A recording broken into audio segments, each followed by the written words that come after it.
Hi, I'm April Allen at Michigan State University, and I'm going to talk today about the role of the communication co-chair.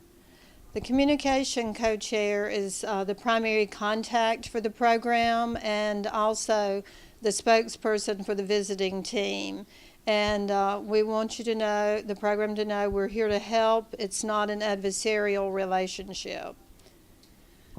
So, April, visiting teams receive the program's self-study program analysis report 8 weeks prior to the site visit. As the communication coordinator, what do you do once you've received a program analysis report? Once I receive the report and the whole team gets the report, then I look over the report to see if there's any gaps in the information, if anything needs clarifying, and then I also get input from my team after they've read the report.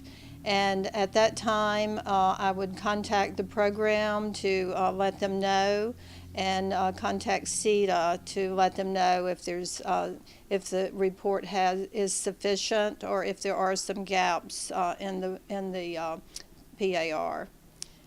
Great. And then another one of your responsibilities is to work with the program to organize the site visit schedule.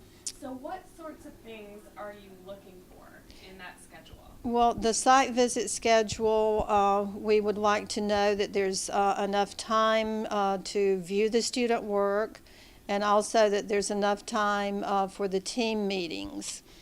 And so we would communicate with the program on that and let them know. Also, another duty that I would look at as the communication co-chair is assigning the standards. Each each team member would have different standards they were looking at. So I ask the team members which standards they're familiar with and comfortable working with, and then I would assign them on that basis. And then another responsibility of the communication co-chair is to provide leadership during the interviews that take place when you're on site. So, as the communication co-chair, how do you like those interviews to be organized? And how do you go about formulating interview questions? Okay, there's different ways of organizing the interviews. For instance, we've done individual interviews with faculty, we've done group interviews with faculty, so a lot of that is determined by working with the program and seeing what their preferences are, and then what the site visitors' preference is. And we meet with students, we meet with faculty. All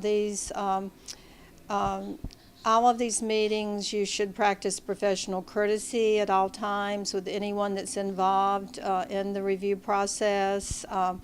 When you meet with students, you can ask open-ended questions. Ask them, do you do sketching in your classes, and if so, how do you work with that? And when interviewing faculty, you might ask, do you teach global issues, and if so, how is that done?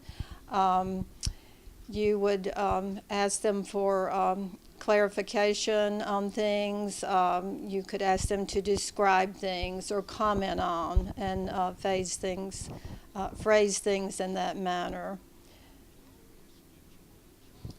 And then another responsibility during those interviews that usually falls within the scope of the communication coordinator is to talk to the program and students about the value of CETA. So what types of things do you like to communicate? Well, first of all, to let them know CETA is really the foundation for future excellence in the interior design profession. They do this by setting standards for education and also by accrediting academic programs. And the emphasis on this is on student achievement. It is a process of peer review and other responsibilities. One other responsibility I'd like to mention is that the co-chairs mentor other site visitors, and particularly the new site visitors.